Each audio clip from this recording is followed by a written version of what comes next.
America, दक्षिण Korea, Japan ने freedom as सैन्य अभ्यास शुरू किया। अमेरिका, दक्षिण कोरिया और जापान ने 15 सितंबर 2025 को संयुक्त रूप से अपना हवाई और नौसैनिक अभ्यास फ्रीडम एज दक्षिण कोरिया के जेजू द्वीप के पास शुरू किया। यह बड़े पैमाने का सैन्य अभ्यास उत्तर कोरिया के बढ़ते परमाणु और मिसाइल खतरों के खिलाफ त्रिपक्षीय रक्षा सहयोग को मजबूत करने के उद्देश्य से आयोजित किया गया है। जहां तीनों देश इसे निवारक डिटरेंस कदम बता रहे हैं, वहीं प्योंगयांग ने इसे उकसावे की कार्रवाई कहा है। फ्रीडम एज अभ्यास के बारे में, यह बहुक्षेत्रीय मल्टी डोमेन अभ्यास है जिसमें समुद्र, वायु और साइबर अभियानों पर ध्यान केंद्रित किया गया है। इसमें शामिल है बैलिस्टिक मिसाइल और वायु रक्षा प्रशिक्षण, मेडिकल इवैक्यूएशन, रोगी घायल सैनिकों को निकालना अभ्यास, समुद्री अभियानों और साइबर समन्वय का अभ्यास। अमेरिकी इंडो पैसिफिक कमांड ने पुष्टि की कि इसमें यूएस मरीन और एयरफोर्स की उन्नत संपत्तियाँ शामिल हैं और इसे अब तक का सबसे आधुनिक त्रिपक्षीय अभ्यास बताया गया। यह अभ्यास 19 सितंबर 2025 तक चलेगा। उत्तर कोरिया की प्रतिक्रिया। किम यो जोंग। उत्तर कोरियाई नेता किम जोंग उनकी बहन ने इस अभ्यास की कड़ी आलोचना की और कहा कि यह अपरिहार्य रूप से बुरे नतीजे लाएगा।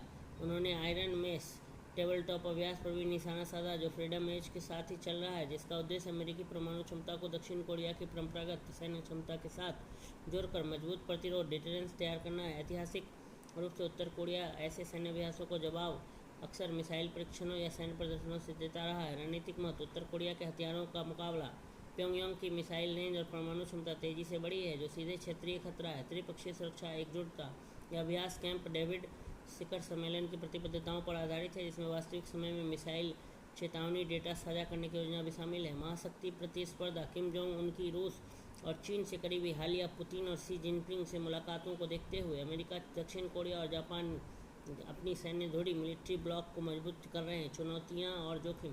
तनाव की वृद्धि। उत्तर कोरिया मिसाइल परीक्षणों में जवाब दे सकता है। राजनयिक गतिरोध। परमाणु निरस्त्रीकरण वार्ताएं लंबे समय से रुकी हुई हैं और प्योंगयांग रूस चीन पर अधिक निर्भर हो रहा है। स्थानीय विरोध। दक्षिण कोरिया के कुछ नागरिक समूहों ने कहा है कि अभ्यास क्षेत्रीय अस्थिरता को और बढ़ाते हैं। परीक्षा हेतु मुख्य तथ्य। नाम फ्रीडम एज।